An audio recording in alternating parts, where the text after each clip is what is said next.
नमस्कार दोस्तों, आज का टॉपिक है हरियाली तीज की व्रत कथा। हिंदू पंचांग के अनुसार प्रत्येक वर्ष सावन माह के शुक्ल पक्ष की तृतीया तिथि पर तीज का त्यौहार बनाया जाता है। इसे हरियाली तीज या श्रावणी तीज भी कहा जाता है। इस दिन सुहागिन महिलाएं अपने पति की लंबी उम्र के लिए निर्जला व्रत रखती हैं। वह माता पार्वती, भगवान शिव की पूजा भी करती हैं। सुहागिन महिलाओं के अलावा कुंवारी लड़कियां भी अच्छे वर की कामना के लिए हरियाली तीज का व्रत रखती हैं। इस दिन महिलाएं 16 श्रृंगार करती हैं।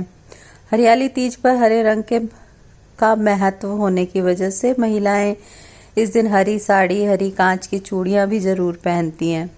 इस दिन विधि विधान से पूजा करने के अलावा हरियाली तीज की कथा भी जरूर पढ़नी या सुननी चाहिए, तभी व्रत सफल माना जाता है। आइए जानते हैं हरियाली तीज की कथा के बारे में। भगवान शिव माता पार्वती को उनके पूर्व जन्म का स्मरण कराते हुए कहते हैं, हे पार्वती, तुमने मुझे पति के रूप में पाने के लिए हिमालय पर कठिन तप किया था। तुमने अन्न जल का त्याग कर सर्दी, गर्मी, बरसात जैसी सभी ऋतुओं का कष्ट सहा। यह देखकर तुम्हारे पिताजी पर्वतराज बहुत दुखी थे।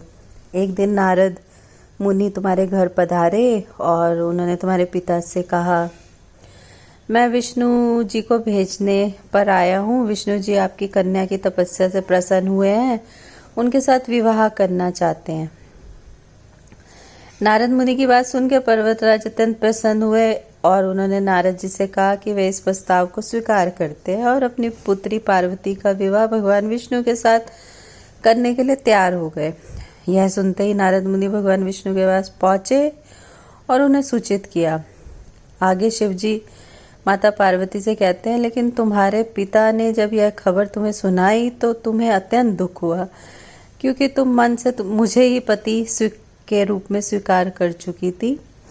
तब तुमने अपने मन की पीड़ा अपनी एक सखी को बताई। इस पर सखी ने तुम्हें एक घनघोर जंगल में जाने का सुझाव दिया। तुम जंगल चली गई और जंगल में तुमने मुझे प्राप्त करने के लिए खूब तपस्या की।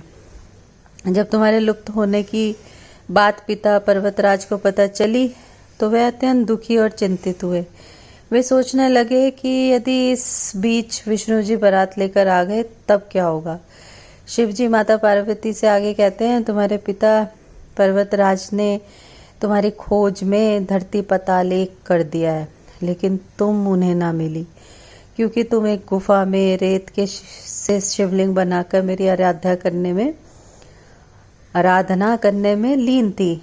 तब मैं तुम्हारी तपस्या से प्रसन्न हुआ और तुम्हारी मनोकामना पूरी करने का वचन दिया। इसी बीच तुम्हारे पिता भी ढूंढते हुए गुफा तक पहुंचे। तुमने अपने पिता को सारी बात बताई। तुमने पिता को बताया कि तुमने अपना जीवन शिव को पति के रूप में प्राप्त करने के लिए तप में बिताया है और आज वह तपस्या सफल हो गई है। तुमने पिता से कहा कि मैं आपके साथ तभी चलूंगी जब आप मेरा विवाह शिव जी से कराएंगे। पर्वतराज मान गए और उन्होंने विधि विधान से हमारा विवाह करवाया। शिव जी कहते हैं, हे पार्वती, तुमने कठोर तप किया है, उसी के फलस्वरूप हमारा विवाह हुआ।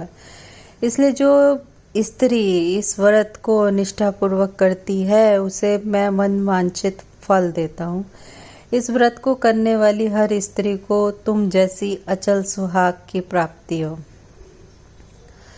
आपने मेरी बातों को इतने ध्यान से सुना, उसके लिए धन्यवाद।